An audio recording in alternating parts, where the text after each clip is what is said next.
ಶ್ರೀ ಗುರುಭ್ಯೋ ನಮಃ. ಹರಿ ಓಂ. ಭಾಗವತ ಸುಸಂಮೋದ ಶ್ರೋತೃಗಳಿಗೆ ಸುಸ್ವಾಗತ. ಹಿಂದೆ ನಾವು 8ನೆಯ ಎಪಿಸೋಡ್ನಲ್ಲಿ ಸುಮಾರು 349 ಪ್ರಶ್ನೆಗಳವರೆಗೆ ಚಿಂತನೆಯನ್ನು ನಡೆಸಿದ್ದೇವೆ. ಇದೀಗ 9ನೆಯ ಎಪಿಸೋಡ್ನಲ್ಲಿ ಅಂದರೆ 350ನೇ ಪ್ರಶ್ನೆಯಿಂದ ಮುಂದಿನ ಪಾಠವನ್ನು ನೋಡೋಣ. ಮೋಕ್ಷ ಸಾಧಕ ಮಾರ್ಗಗಳು, ಯೋಗಗಳು ಎಷ್ಟು? ಮೋಕ್ಷ ಸಾಧಕವಾಗಿರ್ತಕ್ಕಂಥ ಮಾರ್ಗಗಳು 3. ಯೋಗ ಯಾವುದು? ಜ್ಞಾನಯೋಗ, ಭಕ್ತಿಯೋಗ, ಕರ್ಮಯೋಗ. ಜ್ಞಾನಯೋಗಿಗಳು ಯಾರು? ಕರ್ಮಗಳಲ್ಲಿ ವಿರಕ್ತಿ ಹೊಂದಿ ಜ್ಞಾನ ಸಾಧನೆಗೈಯುವ ಸನಕಾದಿ ಮುನಿಗಳು ಜ್ಞಾನಯೋಗಿಗಳು. ಅವ್ರಿಗೆ ಕರ್ಮಾಚರಣೆ ಬಗ್ಗೆ ಆಸಕ್ತಿ ಇಲ್ಲ, ಜ್ಞಾನ ಸಂಪಾದನೆ, ಅವರೇ ಜ್ಞಾನಯೋಗಿಗಳು. ಭಕ್ತಿಯೋಗಿಗಳು ಯಾರು? ಅತಿಯಾಗಿ ವಿಷಯಾಸಕ್ತಿ ಇಲ್ಲದ, ಸ್ವಾಭಾವಿಕವಾಗಿ ಹರಿಕಥಾ ಶ್ರವಣಾದಿಗಳಲ್ಲಿ ಶ್ರದ್ಧೆ ಹೊಂದಿದ ದೇವತೆಗಳು ಭಕ್ತಿಯೋಗಿಗಳು. ಕರ್ಮಯೋಗಿಗಳು ಯಾರು? ಕರ್ಮಗಳಲ್ಲಿ ಸಂಪೂರ್ಣ ವಿರಕ್ತಿ ಹೊಂದಿರದ ನಮ್ಮಂತಹ ಮನುಷ್ಯರು ಅಲ್ಲ, ನಾವೆಲ್ಲ ಸಾಮಾನ್ಯ ಮನುಷ್ಯರು ಅಷ್ಟೇ. ಕರ್ಮಗಳಲ್ಲಿ ಸಂಪೂರ್ಣ ವ್ಯಕ್ತಿ ಹೊಂದಿರದ ಭಕ್ತಿ ಪುರಸ್ಸರ ನಿವೃತ್ತ ಕರ್ಮಾನುಷ್ಠಾನಗೈಯುವ ಮನುಷ್ಯೋತ್ತಮರು, ಅವರೇ ಕರ್ಮಯೋಗಿಗಳು. ಮಾನವನಿಗೆ ಸುವರ್ಣಾವಕಾಶ ಬಂದಿದೆ. ಯಾಕೆ? ಆಗ ಹೇಳಿದಾಗಲೇ ಮನುಷ್ಯ ಜನ ಬಂದಾಗಲೇ ಹರಿಯ ಜ್ಞಾನ ಧ್ಯಾನ ಸಾಧನೆಗೆ ಅವಕಾಶ. ಬೇರೆ ಪಶು ಪಕ್ಷಿಗಳ ಜನ್ಮದಲ್ಲಿ ಸಾಧ್ಯ ಇಲ್ಲ. ಅದಕ್ಕಾಗಿ ಮಾನವ ಮುಕ್ತಿಗಾಗಿ ಪ್ರಯತ್ನಿಸಬೇಕಾಗಿದೆ. ಮುಕ್ತಿಗೆ ನಿರ್ಮಲ ಜ್ಞಾನ ಭಕ್ತಿಗಳು ಕಾರಣ. ಕಾಮ್ಯ ಕರ್ಮ ಹಾಗೂ ನಿಷಿದ್ಧ ಕರ್ಮಗಳನ್ನು ಬಿಡಬೇಕು. ಯಾವುದನ್ನು ಮಾಡಿಕೊಡು, ಶಾಸ್ತ್ರ ಹೇಳ್ತಾ ಇದೆ, ಮಾಡಿಕೊಡುದು. ಕಾಮ್ಯ ಕರ್ಮಗಳನ್ನು ಕೂಡ ಅಂದರೆ ಸ್ವಂತಕ್ಕೆ ಸ್ವಾರ್ಥಕ್ಕೆ ನನಗೊಂದು ಕನ್ಯಾ ಬೇಕು, ಮದುವೆ ಆಗಬೇಕಾಗಿದೆ, ನನಗೊಂದು ಗಂಡು ಮಗು ಬೇಕಾಗಿದೆ, ನನಗೊಂದು ಸಂಪತ್ತು ಕಟ್ಟಲು ದುಡ್ಡು ಬೇಕಾಗಿದೆ, ಹೀಗೆಲ್ಲ ಇವೆಲ್ಲ ಕಾಮ್ಯ ಕರ್ಮಗಳು. ಇದನ್ನು ಮಾಡ್ತಕ್ಕದ್ದಲ್ಲ. ನಿಷಿದ್ಧ ಕರ್ಮಗಳು ಮಾಡ್ತಕ್ಕದ್ದಲ್ಲ. ಅದನ್ನು ಬಿಟ್ಟು ಸ್ವವಿಹಿತ ನಿಷ್ಕಾಮ ಕರ್ಮಾಚರಣೆಯನ್ನು ಮಾಡಿಕೊಂಡು ಅಂತಃಕರಣ ಶುದ್ಧಗೊಂಡು ಜ್ಞಾನ ಭಕ್ತಿಗಳು ಲಭ್ಯವಾಗುತ್ತವೆ. ಮೋಕ್ಷ ಬಯಸುವವನು ಬುದ್ಧಿವಂತ. ಯಾಕೆಂದರೆ ಇತರೆ ಪುಣ್ಯಲೋಕಗಳು ದೊರೆತರೂ ಸಹಿತ ಅಲ್ಲಿಯೂ ಮತ್ತೆ ದೇಹವೋ ದೇಹಾಭಿಮಾನವೋ ಹರಿಯ ವಿಸ್ಮರಣೆಯೋ ಎಲ್ಲ ಬರೋದೆ. ಬಂದು ಮತ್ತೆ ದುಃಖ ಸರ್ಪಳಿ ಅದು ಮತ್ತೆ ಮುಂದುವರಿತದೆ. ಅದು ಮರೆಯುವಂತೆ ಇಲ್ಲ. ಈ ಮನುಷ್ಯ ದೇಹ ನಶ್ವರವಾದದ್ದು. ಆದರೂ ಸ್ವಲ್ಪ ಮನಸ್ಸು ಗಟ್ಟಿ ಮಾಡಿದರೆ ಶಾಶ್ವತ ಮೋಕ್ಷಕ್ಕೆ ಇದನ್ನು ಬಳಸಿಕೊಳ್ಳಬಹುದಾಗಿದೆ. ಸಾಧನೆಗೈಯುತ್ತಿರುವಾಗಲೇ ಅರ್ಧದಲ್ಲಿಯೇ ದೇಹವು ನಾಶವಾದರೂ ಚಿಂತೆ ಬೇಡ. ಒಮ್ಮೊಮ್ಮೆ ಈ ಪ್ರಶ್ನೆ ಕೂಡ ಬರ್ತದೆ, ಇಲ್ಲರಿ ನಾವು ಸಾಧನೆ ಮಾಡೋದು ಅಂದ್ಕೊಂಡಿದ್ವಿ, ಇಷ್ಟು ದಿವಸ ಆಗಲಿಲ್ಲ, ಯಾವುದೋ ಕಾರಣಕ್ಕೋಸ್ಕರ ನಮ್ಮದು ಗೊತ್ತೂ ಆಗಿಲ್ಲ, ನಮ್ಮ ಬಿಜಿ ಶೆಡ್ಯೂಲ್ ಇತ್ತು, ಹಾಗೆ ಏನು ಮಾಡಲಿಕ್ಕಾಗಿಲ್ಲ. ಇನ್ನು ಮುಂದೆ ಎಷ್ಟು ಸಮಯ ಮಾಡ್ತೇವೆ ನಾವು? ಇನ್ನೊಂದು 10-20 ವರ್ಷ ಮಾಡ್ಬೋದು ಅಷ್ಟೇ. ಏನು ಅದರಿಂದ ಆಗೋದು? ಮಾಡಿದರೆ ಪೂರ್ಣ ಮಾಡಬೇಕು ಮೊದಲಿಂದ. ಅದು ಮಾಡಿಲ್ಲಲ್ಲ. ಹಾಗಾಗಿ ಅರ್ಧಂಬರ್ಧ ಮಾಡಿ ಉಪಯೋಗ ಏನು ಅಂತ ಅನ್ನೊಂದು ಪ್ರಶ್ನೆ ಅನೇಕರಿಗೆ ಕಾಡ್ತಿರ್ತದೆ. ಇನ್ನು ಕೆಲವರು ಮಿಸ್ಗೈಡ್ ಮಾಡ್ತಕ್ಕಂಥವ್ರು ಇರ್ತಾರೆ. ಮಠದಲ್ಲಿ ಪ್ರವಚನ ಕೇಳಿದರೆ, ಸ್ವಾಮಿಗಳ ಪ್ರವಚನ ಕೇಳಿದರೆ, ಭಾವ ಸಪ್ತಾಹ ಕೇಳಿದರೆ ನಿರಂತರವಾಗಿ ಕೇಳ್ತಿರ್ಬೇಕು. ಯಾವುದೋ ಒಮ್ಮೆ ಒಂದು ದಿವಸ ಹೋಗಿ ಕೇಳೋದ್ರಿಂದ ಏನಾಗೋದದ? ಮಾಡಿದರೆ ಪೂರ್ಣ ಮಾಡಬೇಕು. ಪೂರ್ಣ ಮಾಡ್ಲಿಕ್ಕೆ ಆಗ್ತದ? ಆಗೋದಿಲ್ಲ. ನಾನು ನೋಡ್ರಿ ಎಲ್ಲ ಬಿಟ್ಬಿಟ್ಟೆ, ಅದಕ್ಕೆ ಏನು ಮಾಡೋದಿಲ್ಲ, ಒಂದು ದಿವಸ ಕೇಳೋದಿಲ್ಲ ಅಂತ ತಮ್ಮದೇ ದೊಡ್ಡ ಉದಾಹರಣೆ ಹೇಳ್ಕೊಂಡು ಹೇಳ್ತಾರೆ. ಮಹಾ ಮೂರ್ಖರು ಅಂತ ಅರ್ಥ ಅವರು. ಆ ರೀತಿ ಅಲ್ಲ. ದೇವತಾ ಕಾರ್ಯವನ್ನು ಎಷ್ಟು ಸಾಧ್ಯವೋ ಅಷ್ಟು ಮಾಡೋಣ. ನಾಳೆ ಅನುಕೂಲ ಆಗಿಲ್ಲ ಬಿಡೋಣ, ತಪ್ಪಲಿ, ಏನೂ ತೊಂದರೆ ಇಲ್ಲ. ನಾಡ್ದು ಮತ್ತೆ ಮುಂದುವರಿಸೋಣ. ಹಾಗಾಗಿ ಎಷ್ಟು ಮಾಡಿದ್ದೇವೆ ಅಷ್ಟಕ್ಕೂ ಫಲ ಇದ್ದೇ ಇದೆ. ಆ ಚಿಂತನೆ ಮಾಡಬೇಕಾಗಿದೆ. ಕೃಷ್ಣ ಹೇಳ್ತಾನೆ, ಅರ್ಧದಲ್ಲಿಯೇ ದೇಹ ಅಕಸ್ಮಾತ್ ನಾಶವಾಯಿತು, ಸಾಧನೆಯನ್ನು ಪೂರ್ಣ ಆಗಿರಲಿಲ್ಲ, ಏನಪ್ಪ ವ್ಯರ್ಥ ಆಯ್ತಲ್ಲ ಅಂತ ಅನ್ನೋ ಹಾಗಿಲ್ಲ. ಕೃಷ್ಣ ಹೇಳ್ತಾನೆ, ಶುಚೀನಾಂ ಶ್ರೀಮತಾಂ ಗೇಹೆ ಯೋಗ ಭ್ರಷ್ಟೋಭಿಜಾಯತೆ. ನೀವು ಸಾಧನೆ ಮಾಡ್ತಿರುವಾಗಲೇ ನಿಮ್ಮ ಆಯುಷ್ಯ ಮುಕ್ತಾಯವಾಯಿತು, ಚಿಂತೆ ಬೇಡ. ಮುಂದಿನ ಜನ್ಮದಲ್ಲಿ ನಾನು ನಿಮ್ಗೆ ಒಳ್ಳೆಯ ಅವಕಾಶ ಕೊಡ್ತೇನೆ. ಒಳ್ಳೆಯ ಶ್ರೀಮಂತರ ಮನೆಯಲ್ಲಿ, ಒಳ್ಳೆಯ ಪಂಡಿತರ ಮನೆಯಲ್ಲಿ, ಒಳ್ಳೆಯ ಜ್ಞಾನಿಗಳ ಮನೆಯಲ್ಲಿ ನಿಮ್ಮ ಜನ್ಮ ಕೊಡ್ತೇನೆ ನಾನು. ಅಲ್ಲಿ ಡಿಸ್ಕಂಟಿನ್ಯೂ ಆಗಿರತಕ್ಕಂಥದ್ದನ್ನು ಮುಂದುವರಿಸ್ರಿ. ಎಂಥ ಸುವರ್ಣ ಅವಕಾಶ ಇದು ಭಗವಂತ ಕೊಟ್ಟಿರ್ತಕ್ಕಂಥದ್ದು. ಆ ಚಿಂತನೆ ಖಂಡಿತ ನಾವು ಮಾಡಬೇಕಾಗಿದೆ. ಹರಿಭಕ್ತಿ ಮಾರ್ಗ ಸಾಧಕನಿಗೆ ಹರಿಯು ಮತ್ತೊಂದು ಉತ್ತಮ ದೇಹವನ್ನು ಅನುಗ್ರಹಿಸ್ತಾನೆ. ಯಾರು ಹರಿಭಕ್ತಿ ಸಾಧನೆ ಮಾಡ್ತಾಯಿದ್ದಾರೆ, ಪಾಪ ಏನೋ ಯಾವುದೋ ಅವನ ಆಯುಷ್ಯ ಅಪೂರ್ಣ ಆಗಿತ್ತು, ಇರಲಿ, ಮತ್ತೊಂದು ಚಾನ್ಸ್ ಕೊಡೋಣ. ಒಳ್ಳೆ ದೇಹ ಕೊಡ್ತಾನೆ ಭಗವಂತ, ಅದನ್ನು ನಾವು ಖಂಡಿತ ಪಡ್ಕೊಳ್ಳೋಣ. ಮಾನವ ಶರೀರ ಗುರುವೆಂಬ ನಾವಿಕನಿರುವ ನೌಕೆ ಇದು. ಮಾನವ ಶರೀರ ಅಂದರೆ ಹರಿಯ ಅನುಗ್ರಹವೆಂಬ ಗಾಳಿಯಿಂದ ಸಂಸಾರ ಸಾಗರವನ್ನು ದಾಟುವವನೇ ಜಾಣನಾಗಿದ್ದಾನೆ. ಹಾಗಾಗಿ ಪ್ರಾಣಾಯಾಮಾದಿ ಮೂಲಕ ಮನೋನಿಗ್ರಹ, ಇಂದ್ರಿಯ ನಿಗ್ರಹಗಳನ್ನು ಸಾಧಿಸಿ ಯಮ ನಿಯಮಾದಿ ಯೋಗ ಮಾರ್ಗ ಮತ್ತು ಪ್ರತಿಮಾರ್ಚನಾದಿಗಳಿಂದ ಹರಿಯಲ್ಲಿ ಮನಸ್ಸನ್ನು ಕೇಂದ್ರೀಕರಿಸಿ ಜ್ಞಾನ, ಭಕ್ತಿ, ವೈರಾಗ್ಯಗಳನ್ನು ಸಂಪಾದನೆ ಮಾಡಿಕೊಂಡು ಆ ಮೂಲಕ ಹರಿ ಅನುಗ್ರಹಕ್ಕೆ ಪಾತ್ರ ಆಗಬೇಕಾಗಿದೆ. ಉದ್ಧವ ಕೃಷ್ಣ ಇವರ ನಡುವಿನ ಪ್ರಶ್ನೋತ್ತರಗಳ ಉಪಸಂಹಾರ ಯಾವ ರೀತಿಯಾಗಿದೆ? ಗುಣದೋಷಗಳನ್ನು ನಿರ್ಧರಿಸಿ ನಡೆಯುವುದು ಸಾಧನೆ. ಯಮನಿಯಮಾದಿಗಳ ಪಾಲನೆಯು ಗುಣ ಎನಿಸಿದೆ, ಆದರೆ ಉಲ್ಲಂಘನೆ ದೋಷವಾಗುತ್ತದೆ. ಸತ್ಯ ನುಡಿಯುವುದು ಗುಣವೆನಿಸಿದರೆ ಸುಳ್ಳು ನುಡಿಯುವುದು ದೋಷವೆನಿಸುತ್ತದೆ. ಇವುಗಳ ಬಗ್ಗೆ ಹೆಚ್ಚೇನು ಹೇಳುವುದಿದೆ? ಗುಣದೋಷಗಳನ್ನು ಅರಿತು ನಡೆಯುವುದೇ ಸಾರ್ಥಕ ಸಾಧನೆಯ ರಹಸ್ಯ ಎಂದು ಕೃಷ್ಣನು ಉಪಸಂಹಾರಗೊಳಿಸಿದ್ದಾನೆ.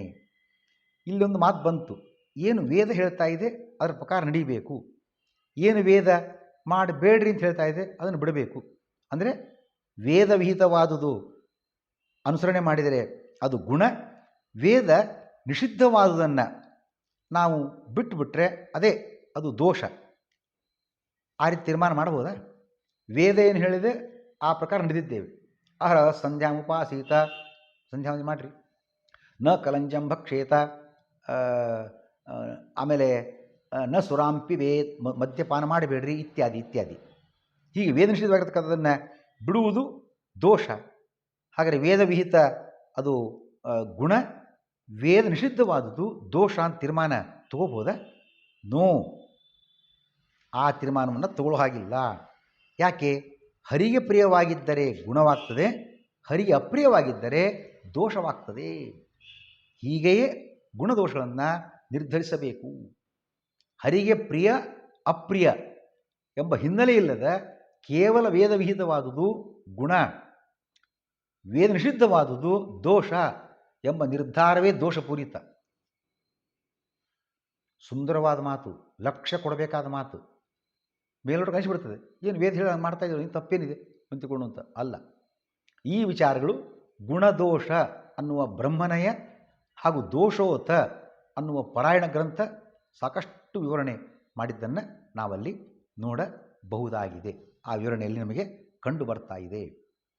ಏನು? ಕೆಲವೆಡೆ ಗುಣವೂ ದೋಷವಾಗ್ತದೆ. ಮೇಲ್ನೋಟಕ್ಕೆ ಗುಣ ಅಂತಿರ್ತದೆ, ದೋಷ ಆಗಿಬಿಡ್ತದೆ. ಉದಾಹರಣೆ ನೋಡುವಂತಾಗಿದ್ದರೆ, ಧರ್ಮರಾಜ ಮಹಾಭಾರತ ಯುದ್ಧದಲ್ಲಿ ಅಶ್ವತ್ಥಾಮ ಹತಃ ಅಂತ ಹೇಳಿದ. ಅವನಲ್ಲಿ ಸತ್ಯವಾದ ಮಾತೆ. ಒಂದು ಆನೆ ಸತ್ತಿತ್ತು, ಅಶ್ವತ್ಥಾಮ ಅನ್ನೋ ಹೆಸರನ್ನು ಒಂದು ಆನೆ, ಸತ್ಯವಾದ ಮಾತೆ. ಆದರೆ ಅದು ಹರಿಗೆ ಅಪ್ರಿಯವಾದ್ದರಿಂದ ಸುಳ್ಳಾಯಿತು, ದೋಷ ಆಯಿತು. ಹರಿಗೆ ಅಪ್ರಿಯ ಅವನು ಹೇಳಿರ್ತಕ್ಕಂಥದ್ದು, ಅದು ದೋಷ ಆಯಿತು. ಅಂತೆಯೇ ಧರ್ಮಜನಿಗೆ ನರಕ ದರ್ಶನವಾಯಿತು. ಏನು ಭಗವಂತ ಹೇಳ್ತಾನೆ ಆ ಮಾತನ್ನು ಕೇಳಬೇಕು. ಆ ಭಗವಂತನ ಮಾತನ್ನು ವಿಶ್ವಾಸ ಇರಲಿಲ್ಲ. ಅದಕ್ಕೆ ಶ್ರೀಮದಾಚಾರ್ಯ ಹೇಳ್ತಾರೆ, ನಚಾತಿ ವಿಸ್ರಂಭ ಆಸಿ ತವ ಕೃಷ್ಣ ವಾಕ್ಯೇ ಅಶ್ವತ್ಥಾಮ ಹತ ಅಂತ ಹೇಳೋ ಮಾರಾಯ ಅಂತ ಹೇಳಿಕತ್ತಾನವ. ಯಾರು? ಕೃಷ್ಣ. ಇವ ಹೇಳಬೇಡ ಅಶ್ವತ್ಥಾಮ ಸತ್ತಿಲ್ಲ, ಇನ್ನು ಅಲ್ಲಿದ್ದ ಯುದ್ಧ ಮಾಡ್ತೇನೆ ಅಶ್ವತ್ಥಾಮ, ಸಂಕೋಚ ಪಡ್ಕೊಂಡ. ಭಗವಂತನ ಮಾತು ಹೇಳಿಬಿಡಬೇಕು. ಆ ಸಂಶಯ ಪಟ್ಟದಕ್ಕೋಸ್ಕರ ಪಾಂಡವರು ಸ್ವರ್ಗಾರೋಹಣ ಮಾಡುವಾಗ ಧರ್ಮರಾಜನಿಗೊಬ್ಬನಿಗೆ ನರಕ ದರ್ಶನವಾಗ್ತದೆ. ಅದು ಅದರ ಫಲ. ಹಾಗಾಗಿ ಕೆಲವು ಕಡೆ ಗುಣವೂ ದೋಷವಾಗಿಬಿಡ್ತದೆ, ಕೆಲವು ಕಡೆ ದೋಷವು ಗುಣವಾಗ್ತದೆ. ಹೇಗೆ? ಬ್ರಹ್ಮಹತ್ಯೆ ನಿಷಿದ್ಧ, ಹೌದಾ? ವೇದ ಹೇಳ್ತದೆ ಬ್ರಹ್ಮಹತ್ಯೆ ಮಾಡಿಕೊಡೋದು ಅಂತ. ಆದರೆ ವೃತ್ರಾಸುರ ಸಂಹಾರ ಹರಿಗೆ ಪ್ರಿಯವಾದುದರಿಂದ ಅದು ಮೇಲ್ನೋಟಕ್ಕೆ ದೋಷವಾಗಿದ್ದರೂ ಕೂಡ ಗುಣವೇ ಆಗಿದೆ. ಅದಕ್ಕಾಗಿ ಸ್ವೇಸ್ವೇಧಿಕಾರ ಅನ್ನುವ ಕೃಷ್ಣನ ಮಾತಿನಂತೆ ಹರಿಯು ನೀಡಿದ ಯೋಗ್ಯತೆ ಹಾಗೂ ಅಧಿಕಾರಗಳಲ್ಲಿ ನಿಷ್ಠೆ ಇರುವುದು ಗುಣ. ಭಗವಂತ ಏನು ಒಪ್ಪಿಸ್ತಾನೆ ಕಾರ್ಯವನ್ನು, ಏನು ಆದೇಶ ಕೊಟ್ಟಿದ್ದಾನೆ ನಡೀತಕ್ಕಂಥದ್ದು ಗುಣ. ಅದಕ್ಕೆ ವಿರುದ್ಧವಾಗಿ ವರ್ತನೆ ಮಾಡಿದರೆ ದೋಷ. ತಪಸ್ಸು ಮಾಡುವುದು ಗುಣ, ಅದ್ರ ಬಗ್ಗೆ ಸಂಶಯ ಇಲ್ಲ. ಬಟ್ ಮಾಂಡವ ಋಷಿ ವಶಿಷ್ಠ ಸಾಮ್ಯವನ್ನು ಬಯಸಿ ತಪಸ್ಸು ಮಾಡಿದ, ಅದು ದೋಷ.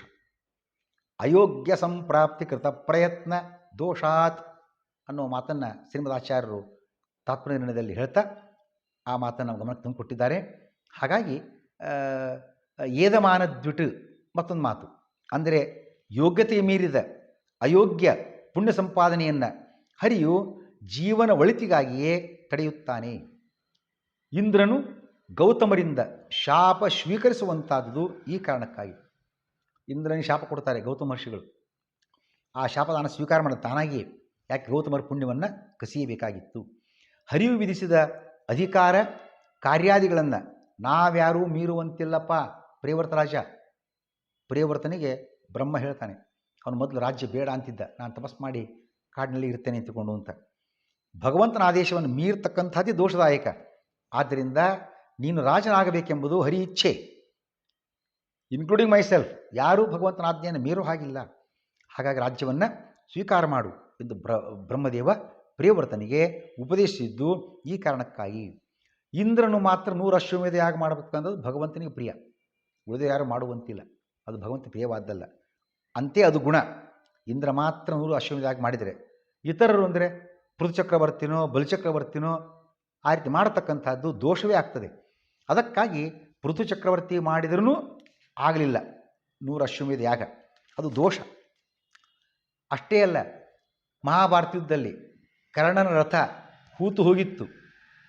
ಆಗಲೇ ಅವ ರಥ ಮೇಲೆ ಕೆತ್ತಾ ಇದ್ದ. ಕೃಷ್ಣ ಅಂದ ಅರ್ಜುನಿಗೆ, ಹೊಡಿ ಬಾಣ, ಕೆಡವು ಅವನು ತಳ ಮೊದಲು ಅಂತ. ಇದು ಪ್ರಿಯ ಅಲ್ರಿ, ಅವನು ರಥ ಎತ್ತಾ ಇದ್ದಾನೆ, ಅವನ ಮೇಲೆ ಬಾಣ ಪ್ರಯೋಗ ತಪ್ಪಲ್ವಾ ಅಂತ ಅನ್ಬೋದು. ಈ ಮಹಾಮೂರ್ಖ ಯಾವ ರೀತಿ ಇದ್ದೀವ? ದ್ರೌಪದಿಯ ಮಾನಭಂಗ ಪ್ರಸಂಗದಲ್ಲಿ ದುರ್ಯೋಧನ ಜೊತೆಗೆ ಇದ್ದ ಇವನೇ ಸಲಹೆ ಕೊಡ್ತಿದ್ದ, ಮಹಾಪಾಪಿ. ಅಂತಹ ಮಹಾಪಾಪಿಯನ್ನು ಯಾವ ರೀತಿ ಬೇಕಾದ್ರೂ ಸಂಹಾರ ಮಾಡಬಹುದಾಗಿದೆ.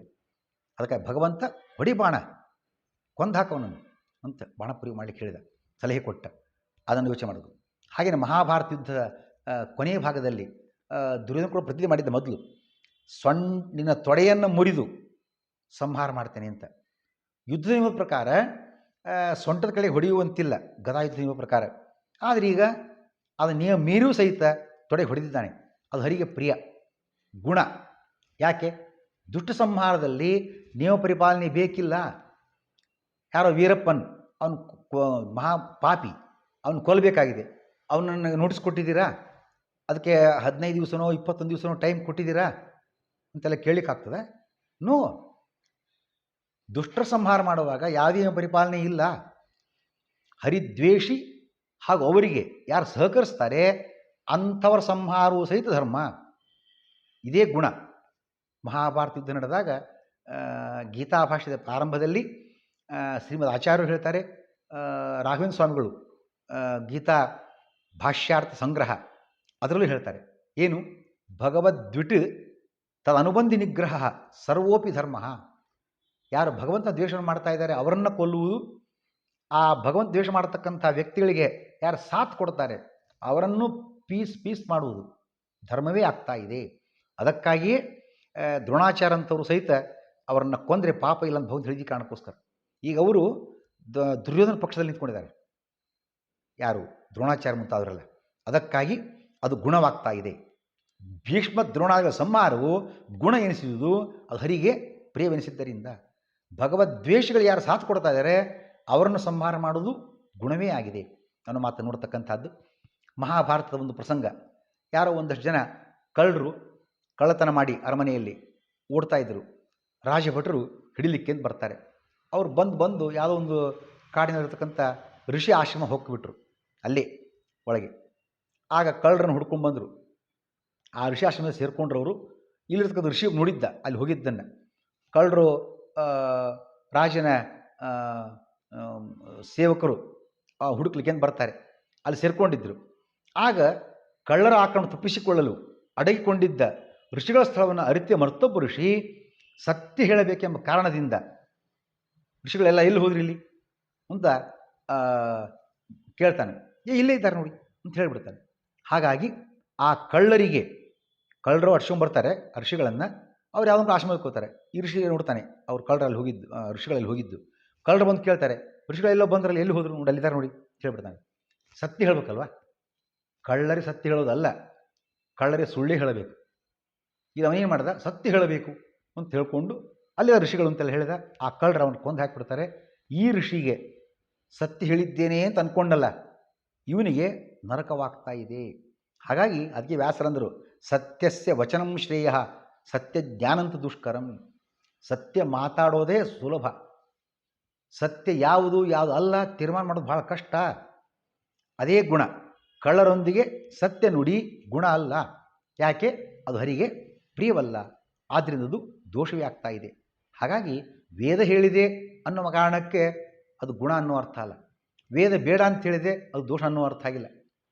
ಅಂತಿಮವಾಗಿ ತೀರ್ಮಾನ ತಗೊಳ್ತಕ್ಕಂಥದ್ದು ಹರಿಗೆ ಪ್ರಿಯವಾಗಿತ್ತು ಅದು ಗುಣವಾಗ್ತದೆ, ಹರಿಗೆ ವಿರುದ್ಧವಾಗಿತ್ತು ಅಪ್ರಿಯವಾಗಿತ್ತು ದೋಷವಾಗ್ತದೆ. ಈ ತೀರ್ಮಾನವನ್ನು ಕೈಗೊಳ್ಳಬೇಕು. ಶ್ರೀಕೃಷ್ಣಾರ್ಪಣಮಸ್ತು.